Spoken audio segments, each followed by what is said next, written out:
Log on to patreon.com/Dane Calloway or paypal.me/Dane Calloway to support me, my channel, and my content. Merchandise is now available at I'mJustHereToMakeYouThink.com.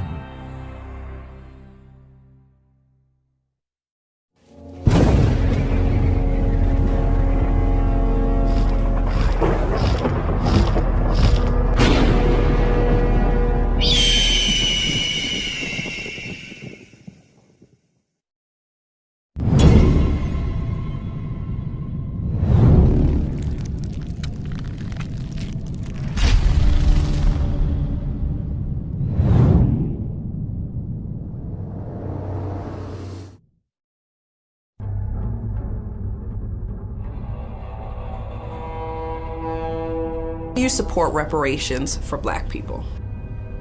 Well, listen, again, we had over 200 years of slavery.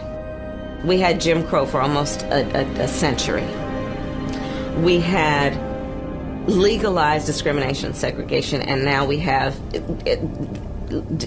segregation and discrimination that is not legal but still exists and is a barrier to progress.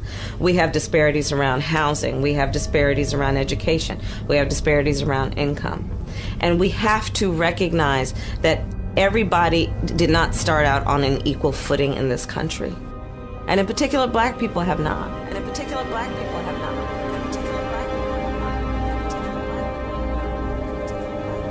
And so we have got to recognize that and do something about that and give folks a lift up. That's why, for example, I'm proposing the LIFT Act.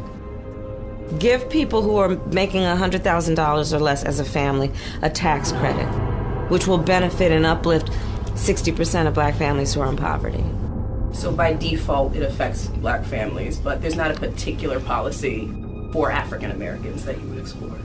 But no, if you look at the reality of who will benefit from certain policies, when you take into account that they're not starting at the same place and they're not starting on equal footing, it will directly benefit Black children, Black families, Black homeowners, because the disparities are so significant. So if we focus on the specific issues that have resulted in the greatest disparities, and we understand that that's part of why we're doing it. Listen, the reality also is this: any policy that will benefit Black people will benefit all of society. Let's be clear about that. Let's really be clear about that. So I'm not going to sit here and say I'm going to do something that's only going to benefit Black people. No, because whatever benefits that Black family will benefit that community and society as a whole and the country. Right? Right?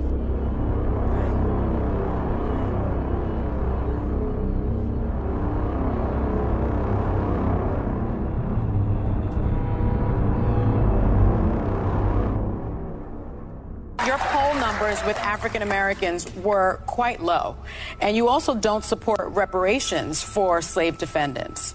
Why do you think your poll numbers are low, and why don't you support reparations? I think what we have got to do is pay attention to distressed communities, Black communities, Latino communities, and white communities all over this country. And as president, I pledge to do that.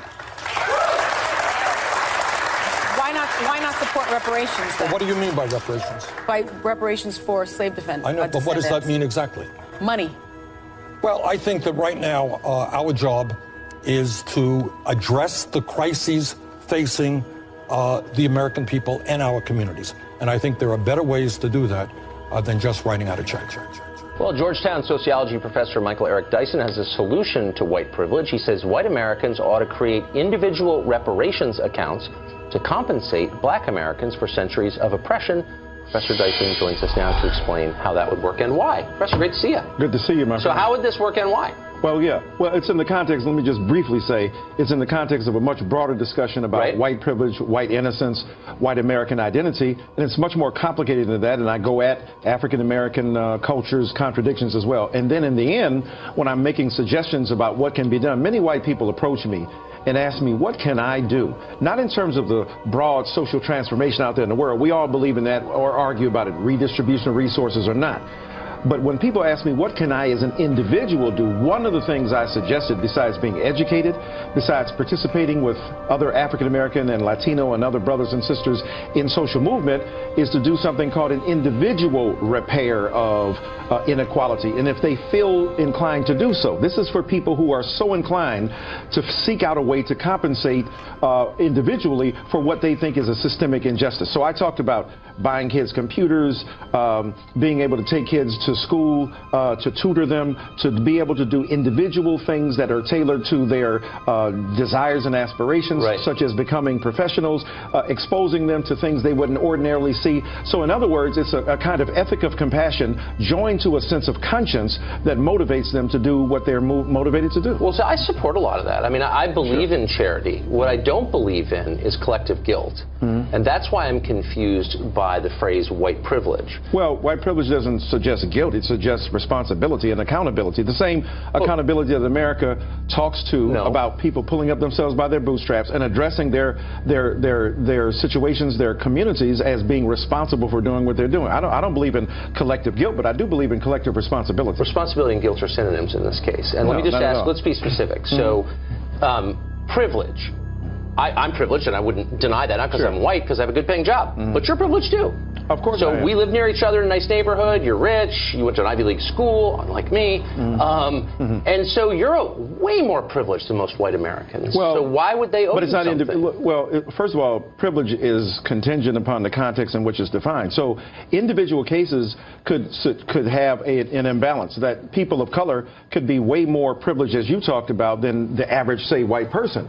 But remember, during Jim Crow, Jackie Robinson was more privileged than most white people in terms of having the ability to make a good living on a job, but he was still denied access to a water fountain. His kids still couldn't go to the same school. So I'm saying to you that your argument then seems to be rather vulnerable to rebuff, because it doesn't mean economic accumulation can prevent you from experiencing what are essentially racial inequalities. So the amount of money you have doesn't do that. Yeah, and in 1955, I think that was much truer than it is now. Well, even now, when we talk about the disparities in terms of people's achievement, a study was done by Diva Pager at Princeton University that said a black person with a college education had less of a chance to get a job than a white person who had gone to prison. So even now, I'm not talking about 50 years ago, I'm talking about this is going on right now. The disparities are very real. Right. So if I live in eastern Kentucky and I am unemployed, why am I more privileged than you? And why am I in any way, as you put it, responsible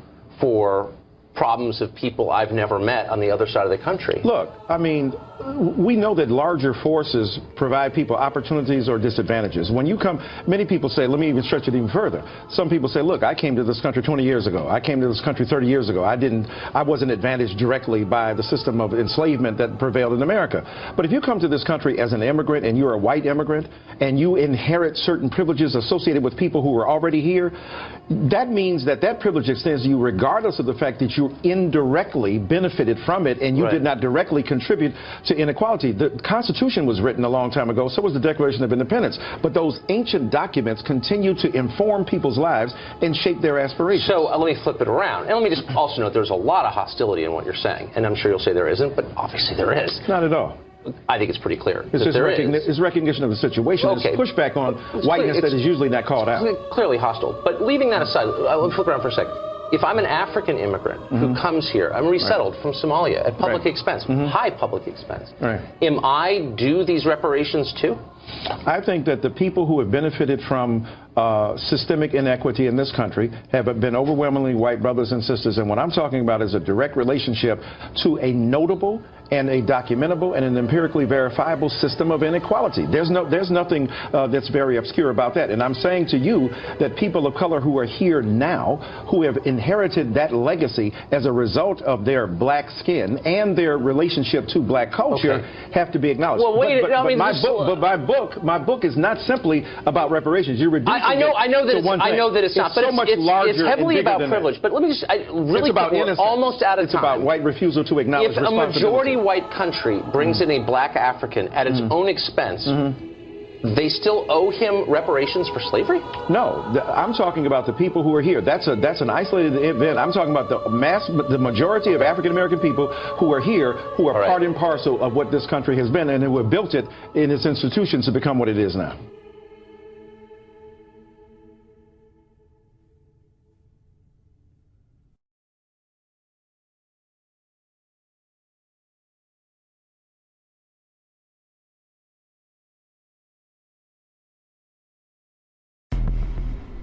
I am very thankful to see that many of you took a lot of what I stated in my last video and immediately began to research further along. Lots of you have hit my inbox in reference to what I shared about the differences between immigrants and immigrants, for example, and I am very, very pleased with those of you who knows that a 3.5-second Google search is not real research, but would be considered that way by some only if that individual is limited with expanding their leads and, of course, resource materials. So I'll share more information about it now. The 1828 Webster's English Dictionary states that the noun immigrant, spelled with the letter E, is, quote, one who removes his habitation or quits one country or region to settle in another, while the noun immigrant, spelled with an I, is, quote, a person that removes into a country for the purpose of permanent residence. Now, subscribing to the standard definition of these words makes you conclude that they both mean the same. But most of you who are cognizant of the spells of the English language would know better. Some of you would notice that the definition of immigrate with the letter E would determine that it means exit. And the definition of the word immigrate, spelled with the letter I, would determine that it means to come into, due to both Latin origins of each word. But here's the problem with that. A country is not a continent, and a continent is not a country, state, nor region of a territory. You can recall that in the first video, I shared that the definition of the word immigrant, spelled with the letter E, means people who moves from one region of a country to live in another region of that same country, which derives from its etymology, to remove from one state to another state or territory. This is not hard. Region, be it the states of the country called North America. But isn't North America a continent? Or is it really? But that's for a different time. America is being considered as both by lots of people right now, taking the advice of strangers without managing to actually look it up for themselves. Even the etymology of the word immigrate, spelled with the letter I, informs you that it means to, quote, pass into a place as a new inhabitant or resident. Listen closely. To move to a country where one is not a native for the purposes of settling permanently there. Now, does that sound peaceful to you all or something? It says for the purpose of settling permanently there as a resident and not a native of that landmass. This is why the word remove was used in Webster's definition, because there were wars going on here, and if you become a prisoner, then things get taken away from you, confiscated, prisoner of war.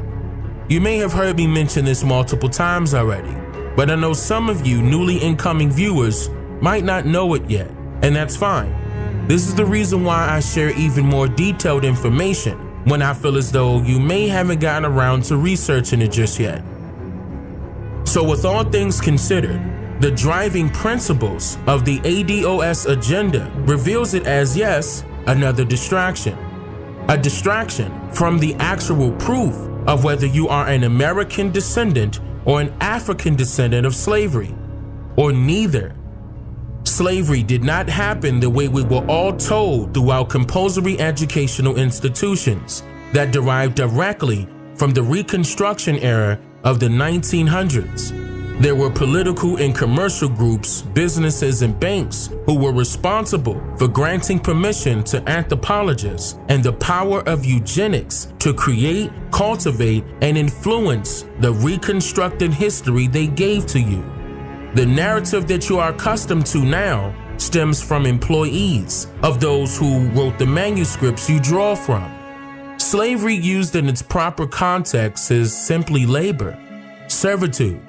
This is why most people would commonly believe today that slavery was abolished in 1865, when it was merely upgraded and transitioned from a bondage standpoint to an industrialized version that runs parallel along the lines of capitalism. In other words, they gave you forced schooling in order to indoctrinate you with whatever it is they want you to know, in order to make you think slavery was one way, when in reality, slavery is still ongoing the exact same today as if it was in the past. Employment. There were no chains and shackles then, and there are no chains and shackles now, at least not visibly, because some of you failed to realize that the chains and shackles were placed upon your mindsets. What is the Emancipation Proclamation? Many of my viewers will recall it as the time when President Abraham Lincoln freed all of the slaves of North America. Multiple history professors and scholars would agree with you.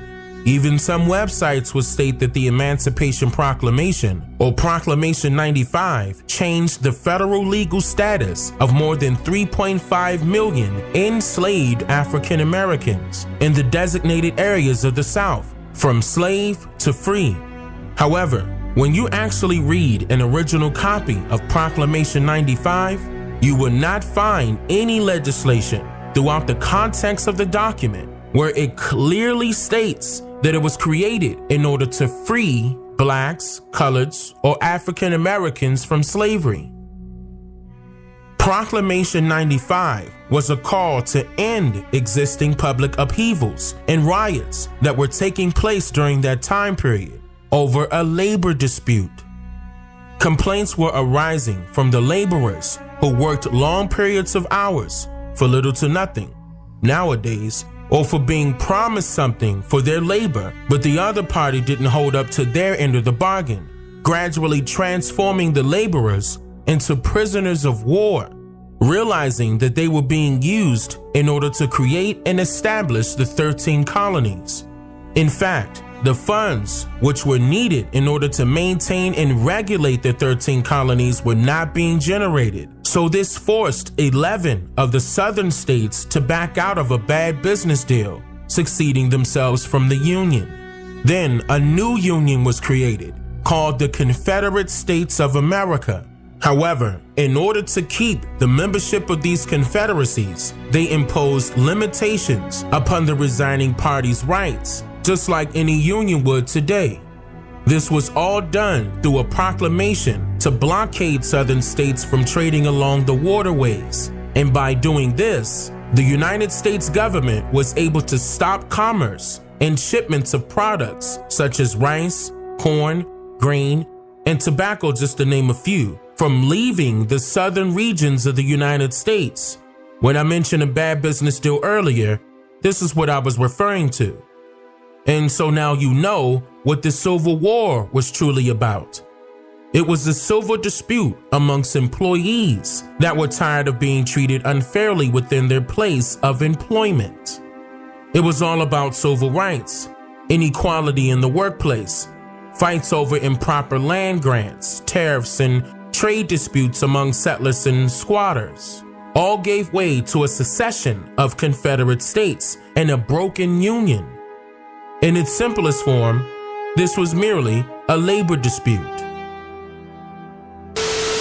At the Okeechobee labor camp, while families were preparing to move north, there was still some work in the bean fields.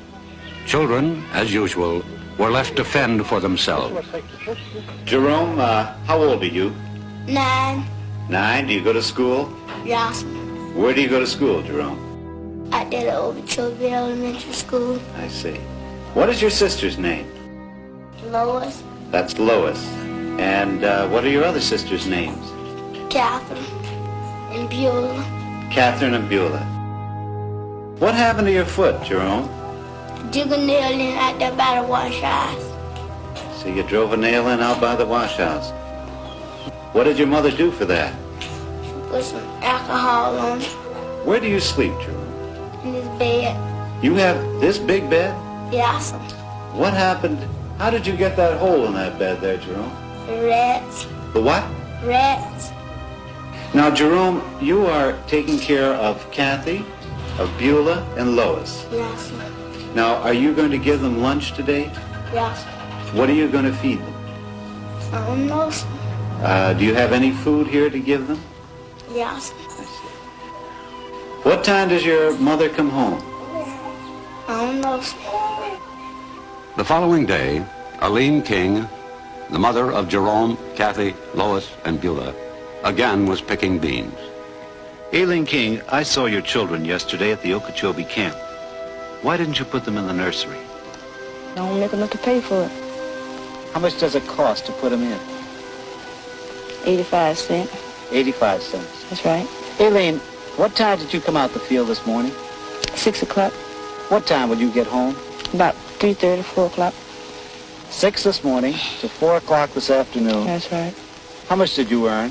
$1. $1? That's right. $1. Is that because the beans were of poor quality? That's right. Has this happened before? That's right. How much will your food cost you today? About $2. Aileen, how old are you? 29. How many children do you have? 14. How old were you when you first started working in the fields? 8. You've been working 21 years in the fields? That's right. Aileen, do you ever think you'll be able to get out of this kind of work? No, sir. The Civil War was a labor dispute that was inevitably tied to American Indian lands. And for this reason, a scheme was devised where the people on the bottom will be able to create a flip-flop that resulted in their eventual rise to the top. More about this in my documentary series called African Americans Are a Big Threat to American Society. But I stated that to say this: our people were always home, even when the Industrial Revolution began. Our ancestors were the ones prospering. We owned the lands, lakes, rivers, businesses, and the banks. And most importantly, we were well aware of how and where to get the resources needed to sustain the continued growth of our success and the success of Turtle Island, aka North America. So, how does an immigrant remove an indigenous person and replace themselves as a permanent resident? Do you realize that there was an agreement made between our people way before the people without color got here? The black people agreed that they would sacrifice and do the slavery thing for us, or we would have been completely wiped out. We owe them such a debt. Don't be caught up in American racism. They don't want us to unite and be together because they're afraid of that we'll treat them the way they treated us. We're human beings. We could never be that thoughtless, and we don't have to worry about that because from the way things look, they're going to self-destruct. A lot of them are spinning out of control. We're not even going to have to do anything. We might have to put a few of them out of their misery, but... According to a well-known anthropologist by the name of Margaret Mead, you don't come into a place with an attitude of entitlement, because people generally enjoy when you learn their language and their culture. As long as you come into a place ready to learn and join their society, it's okay. It's very flattering for all people when someone wants to be taught. And also, Margaret Mead stated, quote, "You have to do something pretty terrible to people before they come to regard you as a spy, rather than an interested explorer." And that is exactly what they did when they adopted our ancestors' constitutions and created confederacies that reflected our ancestors' form of government. The Articles of Confederation and Perpetual Union was a set of laws which was used to form the first U.S. government in the year 1777. This was based on the information learned by the foreigners and through Indian relations. Each Indian tribe had its own confederacy, and its own constitution, and they had a commander, which was the chief. This form of government allowed for the individual sovereignty of each tribe to take place and not to be imposed upon. It also allowed for trade relations outside of the tribe to take place amongst those who are the heads or chiefs of the tribe or clan. And this is the idea that the 13 colonies took for themselves. They created the Articles of Confederation, not as colonies, but as confederacies. There was a confederacy for each state, and this is why there is also a constitution for each state. This is also why when they separated from the Union that they called themselves the Confederate States of America. The colonies of the United States created a confederacy and a union which had the duty to, quote, enter into a firm league of friendship with each other for their common defense, the security of their liberties, and their mutual and general welfare, binding themselves to assist each other against all force offered to or attacks made upon them or any of them on account of religion, sovereignty, trade, or any other pretense whatsoever. And they used a formal setting known as Congress to resolve their disputes. Congress is defined as a formal assembly of 2 or more representatives, ambassadors, or nations that comes together to discuss problems. Sound familiar? The House of Representatives, Congress, a commander-in-chief. And because these foreign confederacies were so few in numbers alongside the large amount of Indian confederacies, they decided to form a union, which is short for trade union or labor union, that ensures they would always be together for a common purpose. In most cases, the American Indian clans or tribes allegedly agreed to sign treaties with foreigners, or rather a foreign government, to ensure peaceful cooperation between themselves, dating back to the latter part of the 1770s. This is also around the time when our own people were pitted against each other for the purposes of disloyalty and betrayal, and the colonization of our people through paper genocide. Of course, this was all politics. So, the start of the Civil War was the very first government shutdown, because it was declared a state of emergency, whereas the commander-in-chief takes supreme authority and decides what could possibly settle the dispute and get everyone working together again. All of this leads back to the Emancipation Proclamation, and according to the original documents, which is listed in an exhibit for the National Archives, it reads that on the first day of January, in the year of our Lord 1863, all persons held as slaves within any state or designated part of a state, the people whereof shall then be in rebellion against the United States, shall be then thenceforward and forever free. It also states that, and I hereby enjoin upon the people so declared to be free to abstain from all violence unless in necessary self-defense, and I recommend to them that in all cases when allowed, they labor faithfully for reasonable wages. Which truly lets you know that slavery, as we were all taught in school, is royally incorrect. Because you can't let a slave know what slavery was all about. Then that person will realize that he or she may still be a slave now. I'm just here to make you think.